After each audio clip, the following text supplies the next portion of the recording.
Hey, what is up people? This is Johnny and today we got two creepy Pokemon theories, and the first one is Wally's death and the second one is Wobbuffet's tail. So you may remember Wally from Ruby, Sapphire, and Emerald. Now Wally was one of the first trainers that you actually help him catch a Pokemon, which is routes. Now Norman sent you out to help him catch this Pokemon, but one thing about Wally is that he was sick. He had had a sickness for a long time and they actually needed him to get healed or stuff, but he had a sickness and nobody knows if he could have died or not. So what am I talking about in this theory?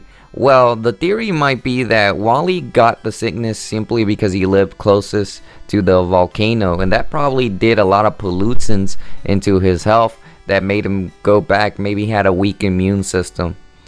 Now the thing is, Wally, why could he possibly have died? Well, basically when you're about to end up going into Victory Road, Wally is the trainer there and he is the one that's going to battle you, and even after you beat the game he battles you again. So why many people think that he might be a ghost. And yes, a ghost. I know it sounds kind of odd, but he might be a ghost and his spirit lives on there every time and continues to battle until you can defeat Wally. Now, yeah, in the theory of that, it's kind of odd, but in the Pokemon world, they have these theories about ghosts being in different places. So Wally probably ended up dying, and that he passed away in Victory Road once the battle ended, and that's why his spirit lives there forever. And that's why every time you go into there, he's asking you for a battle. Now, he was pretty sick, and it was pretty odd that his symptoms just weren't away. They said he was very sick. Another theory is that basically when he got there, he didn't have any water type Pokemon or flying type Pokemon. So how possibly did he get there? Some people are saying that his parents actually paid for him to go to Evergrande City so he could battle you for the final time, which was a pretty good battle. Now, I know this theory is not confirmed in any means that Wally died or anything, because Omega Ruby and Alpha Sapphire are coming out soon, and that might change the storyline a little bit if he continues to see Wally after you defeat him. So we'll see in the future of what they say in Omega Ruby and Alpha Sapphire, but this theory is a pretty interesting theory that Wally may have died. Also, in the Pokemon comics, I believe he does indeed come out in there as well, and he's always wearing a respirator. And as well, they sent him, he retired like at the end, I believe, where he gave his Pokédex back to Ruby and the other person. So yeah, so that's pretty much the theory of the ghost of Wally. For our next Pokemon theory is Wobbuffet's tail. What am I talking about when I mention Wobbuffet's tail?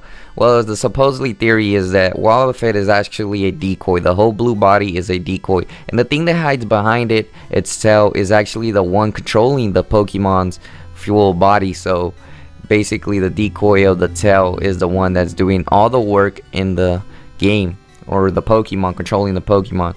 And how is this backed up a bit? Well, simply in the Pokédex entries from Gold, Silver, and Crystal, it always tries to conceal its black tail, like if it's hiding a secret.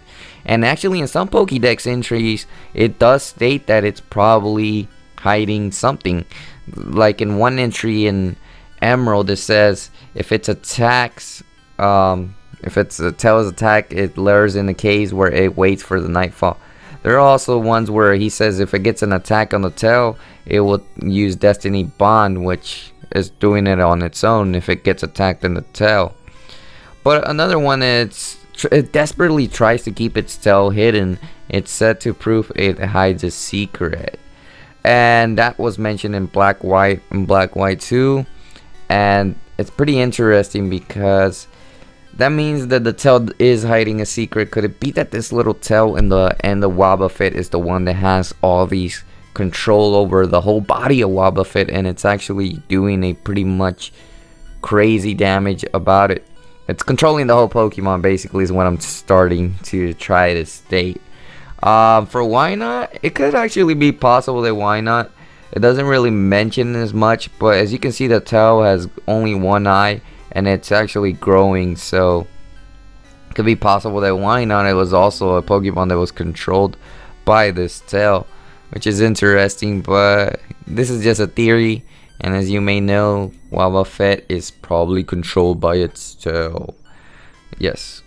So I hope you enjoyed these two Pokemon theories, which may be a little bit far-fetched, but I just wanted to point them out, and they're kind of interesting. Now if you enjoyed this video, make sure to click on the two boxes in the middle if you want to go ahead and watch those other two videos, which may be some interesting theories that you may be interested in. And thanks for watching, and I hope you have a wonderful day.